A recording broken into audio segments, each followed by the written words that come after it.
So a while ago, I did an episode like this where I had 3 ideas and I just talked about them on the podcast. Neither of those ideas were fully fleshed out to make a full-on podcast, but I decided to combine all 3 of them into one podcast. And it seemed like everybody really liked that episode. So we're going to be doing that exact thing again this week. I have 3 ideas. One is my new life goal, how to pay off debt, and the most beautiful time of the year. So one is more inspirational, one is tactical, and the last idea is just I'm enjoying in the moment. So anyway, before we get into any of that, what's going on, people? It's your boy Kelechi back with another episode of the Rambling Mind Podcast. How are each and every single one of y'all doing today? I hope y'all are staying safe. I hope y'all are taking care of yourselves. I hope y'all are doing all the things you know you ought to do during these times, my friends. Hope you're staying warm in this cold. Well, that's if you live in a place that has winters and all these things that are cold, and I don't like the cold.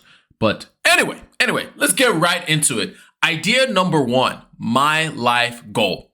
So recently I've been listening to the book of Ecclesiastes. If you don't know what that is, that's a book that's in the Bible.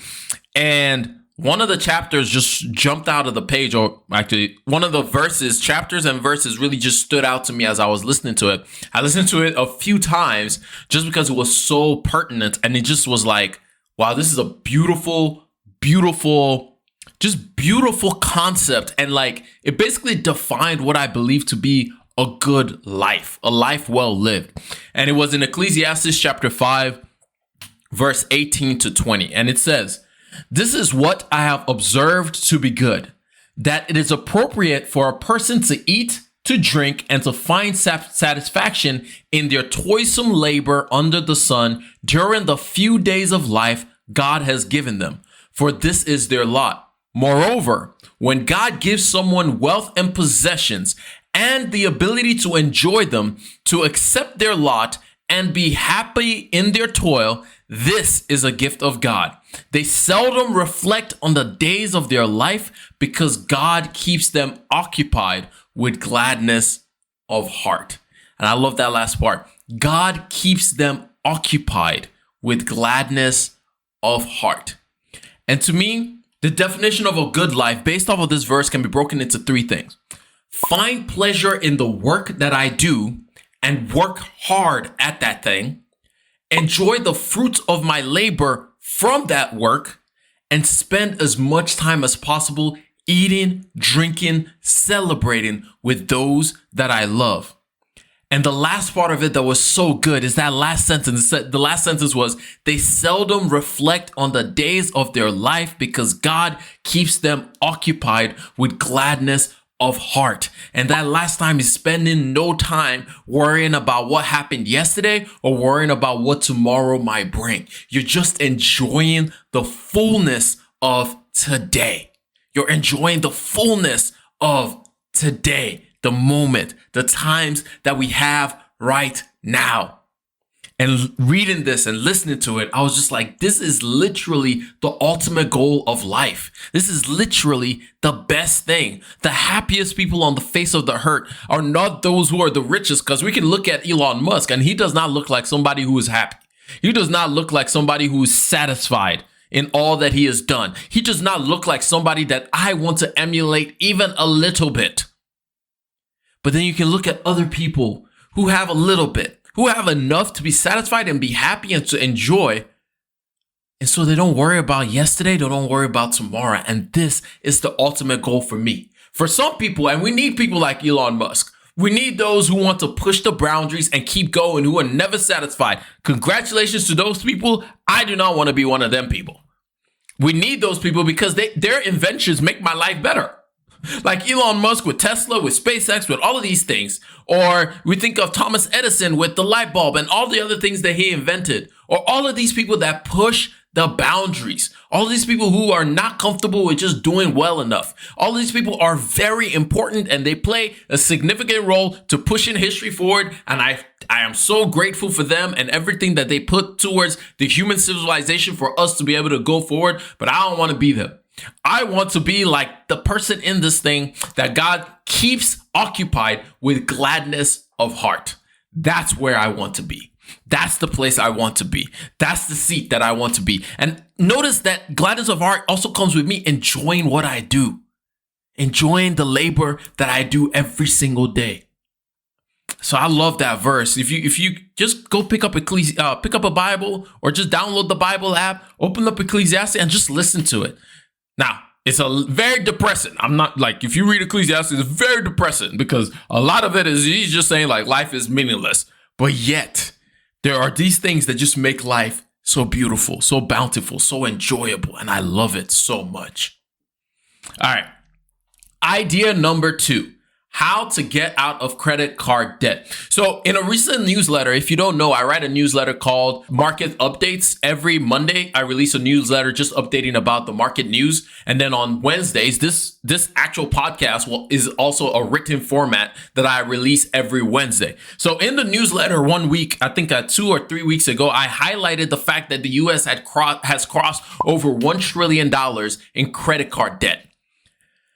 And that amount continues to increase. As a matter of fact, I was reading the news, I think it was last week some point, and now the debt is closer to $1.08 trillion. That is over 80 billion extra dollars that we've added to the credit card debt. And that's in the matter of like, I think a quarter that we've increased our debt range by that much. And the main reason for that is interest rates right now are greater than 20% on credit card debts. Also, recently I was reading something else where Bankrate found that 1 in 3 people have revolving credit card debt. 1 in 3 people. That means if you're in a room of people, there's just 3 of y'all in a room. 1 of y'all have revolving credit card debt.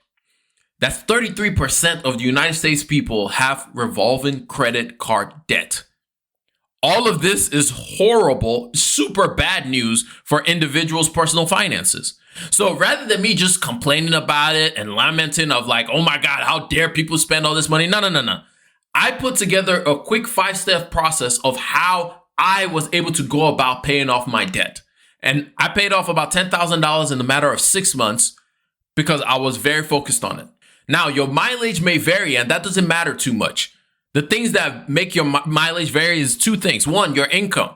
How much are you making right now? And then 2, your intensity. How fast do you want to get out of this debt? How quickly do you believe that you want to get out of this debt? So your mileage may vary over how fast you can do it, but I guarantee you if you use these steps that I'm about to highlight, you can definitely get yourself out of debt as quickly as you want to get out of debt. If you want to read the version of this, or if you want to save a version to read and see through, like I said earlier, this podcast is also a written format, and you can just go down in the show notes or in the description below, click and search, or just go search for KelechIwuaba Substack or the Rambling Mind Substack, and you'll find me. Or you can just go to the link below or go to KelechIwuaba.substack.com and you'll be able to find it. All right. So let's begin talking about how exactly you can go through and pay off your debts as quickly as you want to pay off your debt.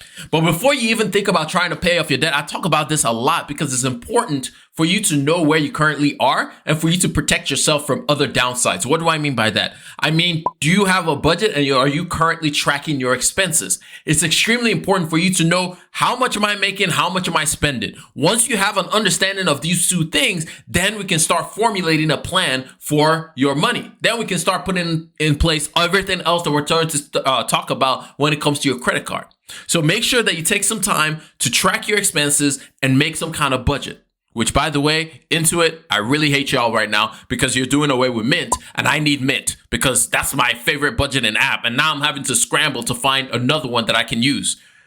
It's so painful. It's so annoying. But anyway, so that's the first thing you need to do is track your expenses and make a budget. And then the second thing you need to do is to save an emergency fund. Save an emergency fund. I advise everyone to start off with anywhere from $1,500 to $2,000, or just start with the highest amount. Depending on if you have a family, you might want to start with the highest insurance deductible that you have.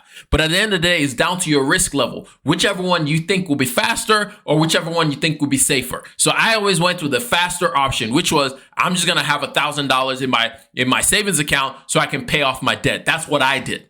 You may choose to do things a little bit differently for your purposes, but you just want to have at least some money. $1,500 would be a good amount of money that you put to the side, that in case anything else comes up, you're not having to use your credit card to solve that emergency, all right? Okay, now let's go into the steps of how you actually pay off your credit card debt. The first step in order to pay off your credit card debt is to stop using the credit card. Please stop using the credit card. It is very important that everyone hear me when I say this. The reason you want to stop using the credit card is you don't want to make the issue worse than it already is. It's like digging a hole and you know, like, oh man, I need to stop digging a hole. I need to fill this hole up. But rather than stopping, you decide, you know what, I'm going to just get another hole and just start digging that one up instead. It doesn't help you. Stop using the credit card. I know a lot of us are thinking like, oh, but I can get all kinds of rewards and I can get all kinds of points. Guess what? If you're earning 1 cent for every dollar that you spend, but then you're having to pay back 20 cents, you're not making any money. You're still losing 19 cents on that. Because that's what's going on right now. There's a 20% interest rate on most credit cards, which means for every dollar that you spend, there's a 20% interest rate that's being added on top of it. So the 1 to 2% that you may be getting back on your credit card, or if you have a really good one, you get 3% back. Oh my God. That doesn't match up to the 20% that you're paying back paying to these companies in interest. So stop using the credit cards. Remove them from your Apple Pay. Remove them from Google Pay. Remove them from PayPal. Remove them from Amazon. Remove them from any of the shopping sites that you go to so you make it difficult for yourself. Remove it from your wallet. Leave it at home. Don't use your credit card. This is probably the most important thing for most people who are trying to pay off debt that can't. It's because we keep on putting ourselves in a deeper hole. We bring that credit card out. We get into a situation where we don't have enough money to be able to do something. And we're like, well, I'll just use the credit card real quick. No, do not do this. Don't make this situation worse than it needs to be right now. Okay? Stop using the credit card. Number 2, you need to find out the following information about all the credit cards that you own and you have debts on.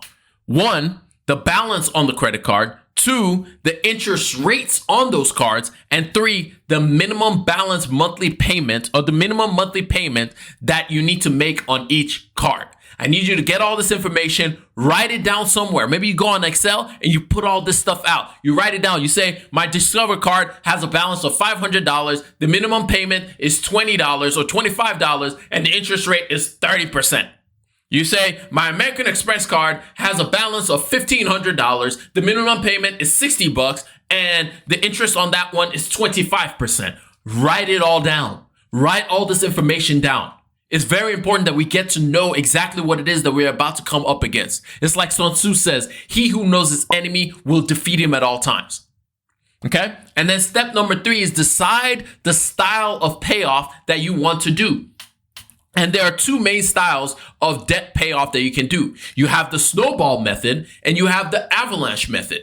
The snowball method, you pay off your smallest debt first, and then you work your way down to your higher and higher debts. So for example, if you have 3 credit cards, one has a balance of $500, the next one has a balance of $1,500, and the last one has a balance of $2,000. You will focus on paying off that $500 card first, then you will work on the next one, which will be the $1,500, then you'll work on the last one, which is the $2,000. The main thing here is you focus your extra money, all the extra money you have, you put it towards the lowest balance first, and you make the minimum payment on the other 2 cards, okay? You make your minimum payments on the other 2 cards while you throw most of the leftover, the money that you want to use towards your debt, you throw it towards that lowest balance first. On the avalanche method, you focus on the interest rate.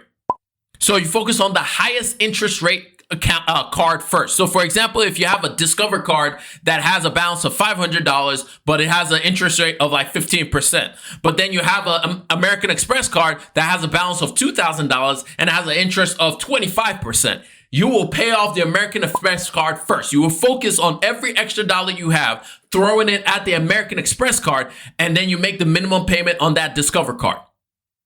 And then when you finish that, then you focus on that Discover card to pay the rest of it off. These are the 2 main ways that you can choose to do it. The avalanche method works very well if you're mathematically inclined and you're like, yo, I don't want to be earning any more interest on my balance. Cool, go for that method. The snowball method is beautiful for psychology because we know when we have a little bit of victory, it pushes us to the next step and the next step and the next step. This is the option that I chose when I was paying off my credit card debt. And then after you've chosen whichever option that you want to go with, there is no right or wrong answer here. You go to the next step, which is step 4, which takes us to something that we should have done before we started doing all of this stuff, which is we go back to your budget. Now we start looking at your budget to determine 2 things. What are my needs? In other words, what are the bills that I can't do nothing about? What are the things that I have to absolutely pay for? For example, your bills for your house or your bills for living, the food, in other words, grocery shopping, transportation, internet, those kind of things that you cannot do without. We say those things are your needs.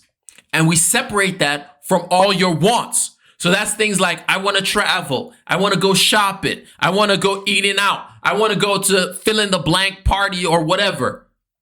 That is wants. Those are things that if I didn't have them, I can do without. For example, streaming. You can do without Netflix. You can do without Spotify. You can do without fill in the blank subscription service that we signed up for that really will be okay without. Okay? So your needs and your wants, you got to separate them. The reason why we separate them is because when we know what we absolutely have to pay for, then we know like, oh, all my excess dollars, I can determine how I want to do this. Remember earlier, I said you can pay your debt off as fast as you want. This is where that intensity level comes in. Depending on how intense you want to be, if you really want to get rid of this debt as quickly as possible, you could probably take most of that money and throw it at the debt. I don't advise most people to go down this route because most people do not have the mental fortitude to not be able to still enjoy a few things in life. So yes, it might take you a little bit longer, but I advise most people who don't have the ability to say, I'm absolutely doing nothing. I advise you to at least have a little bit of money set aside for you to be able to enjoy some things. Or another way to do it is you can save some money as you're going through the process. You can save some money for things that once you accomplish goals, you can celebrate along the journey. How you choose to do this is how you choose to do this. Next step is number 5, which is you can go search on Google for a debt payoff calculator. I like one from Credit Karma, and just see how long it will take for you to pay off your debt at variable payoff percentages or at variable amounts that you put towards the debt. And you can see how fast, when you actually put money towards it, when you actually are actively focused on paying off your debt, just how quickly it can go by. So I would advise you do that. Take a look at it. And then that way you can start making a very concerted plan. Here's the thing. And that's the 5 steps that I did. Here's the thing. When you're doing this, it's going to get hard. It's going to get tough, but there's one thing that I want you to imagine in your mind. I want you to imagine the day that you pay off all your debt, and then now you get to determine how you want to spend your money. You no longer have an obligation to Discover. You no longer have an obligation to American Express. You no longer have an obligation to Chase. You no longer have an obligation to Wells Fargo. You have an obligation to nobody. You get to determine exactly how you want to spend your money. How freeing will that be? How amazing will that be? So, as you're going through this process, it's going to get hard because you're going to have to say no a lot. You're going to have to turn down things that you used to not turn down because you are focusing on a new future that will allow you to have freedom. So focus on that. Let that picture run in your head. Have vivid imagery of all the things that you will start to use your money on once you've paid off your debt. Whether it's, oh man, I'm going to invest. I'm going to save for that trip that I've always wanted to do. I'm going to be going to these restaurants every single month. I'm going to, like, whatever it is, have a vivid imagery that powers you and propels you towards your goal. For some people, it's like, I want to break this debt cycle in my lineage. I don't want this to continue. So let that thing fuel you and energize you to reach the end goal. And then finally, idea number 3 was just me walking around, being outside and just seeing the beauty of fall. I love fall season. The colors of the tree, man, it just looks so beautiful outside. Like literally, the colors of fall are so undefeated. It just makes me give glory to God for just how beautiful it is. And also, I took a picture of this sunrise that was just amazing. So I just want to share that with y'all because it was just beautiful. It was too beautiful not to share. But anyway, that's all I got for y'all. I hope y'all learned one, maybe two things out of this entire thing. And if you did, share this podcast with one person that you love, one person that you hate, one person you're just kind of like about. And by that time, you just share it with every single person that you know.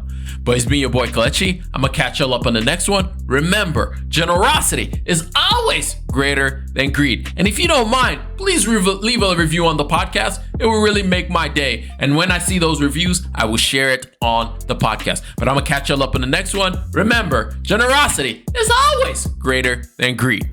God bless each and every single one of y'all. And I'm out. Peace.